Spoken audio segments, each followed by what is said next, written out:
I'm Owen Bigland. This is the Inside Edge video blog. Okay, I'm going to call this blog Too Much, Too Soon. Trying to do too much, too soon. Perhaps take some shortcuts, a get-rich-quick type scenario. So every year I probably get 4 or 5 situations like this.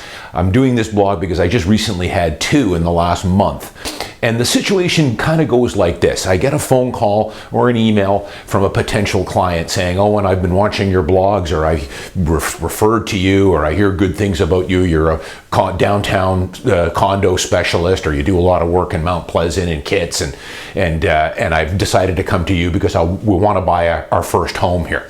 And our plan is, and it's all to varying degrees, but the overall gist of it is something like this.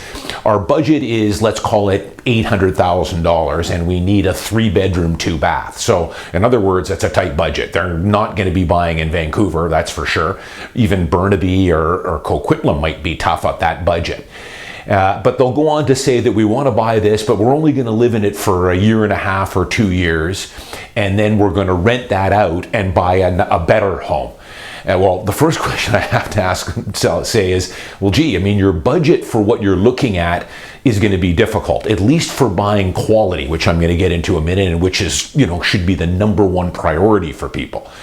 And where are you going to get the extra $300,000 or $350,000 18 months or 2 years from now to buy your second place? And inevitably that often comes down to, well, we're going to take money out of our TFSA or our RRSP, which is a bad idea, which I'm going to get to in a minute. Or perhaps they are coming into some money, they've got some inheritance or whatever, money coming in from a business or something in the next year or so, which will allow them to buy another property.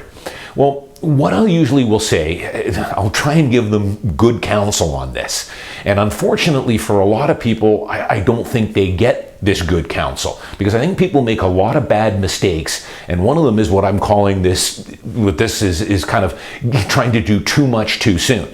What I would tell them is, I would say, listen, at $800,000, and they always want to get into Vancouver, I'd say it's probably going to be out of the question. Yes, there probably is some older wood frame stuff out near Boundary Road that we could get in for that price. However, I would not feel comfortable in selling you this type of product.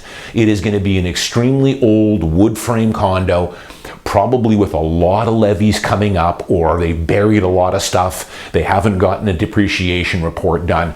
Essentially, you're just buying someone else's troubles here. You're going to buy it, it's going to need a reno, of course, and you're going to be hit with endless levies down the road for roofs and elevators and balconies and windows and whatever. Even if we push further east, it's going to be difficult. What I would suggest you do is keep saving your money. Give me a call in a year when you've got a little bit better budget, perhaps $1 million, 1.1, and then we can buy you a quality home. Because again, I've talked so much about friction costs, buying and having to selling in short order. Big mistake. You want to buy something you can grow into and hopefully keep for a minimum of 8 to 10 years, hopefully longer. But buying an inferior home is going to be tough in a lot of ways. It's not going to be a great home. It's not going to be in a good strata. Poor location, probably noisy. You're probably going to be hit with levies down the road, substantial levies. The other thing is, you're not going to get as much appreciation on those type of product, inferior or poor quality, as you are going to be on the higher quality. And then, of course, if you want to turn it over to an investment unit later, a rental unit, which I'm going to advise you don't, which I'll get to in a minute, you're not going to get top rent for it, and you're going to continuously have a rental churn on there. So I would tell them just to save your money until you can come to me with a decent budget. We can buy you a quality home, something you can live in for a while, grow into. You'll get superior appreciation on it. You'll get superior resale value on it. And then down the road, maybe 10 or 15 years later, if you did eventually convert it to an investment unit, you'll get a better rent for it, easier to rent, etc. I've done so many blogs over the years, you guys know, on buying quality. Don't take shortcuts. The other option to them might be, well, for $800K, I can get you a good quality 1 and den, maybe a 2-bed, 1-bath, but of course, usually for most people, that's out of the question. I need a 3-bed, or I need a 2 and 2. So buy quality. The other thing, of course, is on investment units. I've done many blogs over the years on the steps I think towards financial freedom. First step, buy your principal residence. Sooner rather than later, get out of that renter treadmill. But don't buy anything. Buy a quality home, something that's going to appreciate, so give you superior appreciation that hopefully you can keep for many years and grow into. Don't buy that home until you can afford a quality home. Otherwise, again, you're just buying somebody else's trouble for trying to buy the cheapest 2-bedroom on the MLS. There's a reason why it's the cheapest 2-bedroom on the MLS. It's a dog.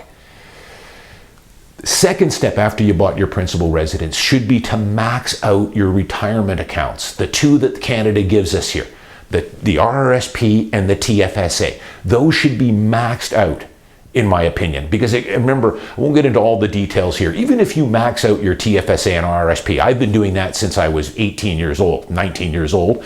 The TFSA we've only had for, 10 years now.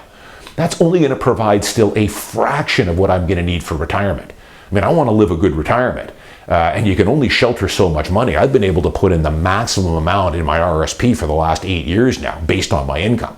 And it's still only going to provide me a portion of what I'm going to want for retirement. They don't allow us to shelter much in those vehicles. So those should be maxed out. I think also you should have a good handle on your non-registered investments, or what we call a cash account. Have some ETFs and some individual stocks in a non-registered account. Then, after you've got those taken care of, maybe the next step, depending on your situation, might be an investment property. And for that, I'm probably going to put you into something, a simple 1-bedroom in downtown Vancouver. That's the sweet spot. That'll give you the best cap rate, the easiest to rent. That's probably what you should buy. But only after you've got those other 3 things taken care of. Take advantage of the leverage with an investment property, get some diversification, take advantage of the deferred capital gains, etc. But that is the third and final step.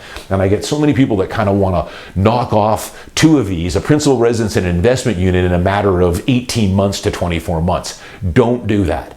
There is no shortcut here. Buy a quality first home, max out your TFSA and RRSP, and then perhaps we'll look at an investment unit. Final thing I'll just say on this, a lot of people say, well, Owen, I get comments all the time, what is a good strata versus a bad strata? What do I look for? Well, I've done many blogs on this. Go into my archives. But essentially it boils down to getting a good realtor. That's your first step. Hire an experienced pro. If you guys remember 3.5 years ago, I used to have some billboards in and around downtown Vancouver. One on Pender Street. I had one over by Rogers Arena. If you remember that, the bold headline on my billboards was "Experience Matters." And then underneath I would have my top producer at Macdonald Realty for the last 4 years, Medallion Club. But experience matters. In real estate, it is critical. So if you're looking to buy your first principal residence, a detached home or a condo or an investment unit, hire an experienced pro that works that market. So if you're looking for downtown Vancouver, hire someone like myself that sells dozens of condos downtown every year, has a database on the good stratas, and knows what to look for. After that, of course, you as the buyer, you're going to want to read the strata documents, you're going to want to look at the location, you're going to want to view the homes, the noise level, and all that other stuff. But you can only do so much as the consumer. To top it off, in my opinion, is to hire a pro, an experienced realtor who knows that market. That's going to save you a whole lot of time and a whole lot of frustration. Because I've often said, I could go into MLS right now, and there's probably 245 1-bedroom condos priced under $850 right now. Of those 245, I'm probably only going to send you 4 that are in kind of a real good preferred strata that I like. It's priced right, the location is good. We're going to weed that down. There might be another 20 or 30 on the MLS that for the right price, maybe they're priced a little high right now, keep an eye on it, wait for a reduction, might be a good buy. So you can see how much we're weeding that down. It's almost like a needle in a haystack, and it starts with your realtor. That's the first step. Remember, as a buyer, you guys don't pay for my services. I'm making my commission from the seller. The seller is paying my commission on the buying side. So don't try and do too much too soon. Again, principal residence first. Wait until you can buy a quality home. Or you've got to make some sacrifices. If your budget is $800K, we're not going to be able to buy you much in the terms as far as quality in that price range. Not in Vancouver. You're going to have to come down to a 1 in 10. If you don't want to do that, I understand. Then just keep your money. Save your money. Keep saving it.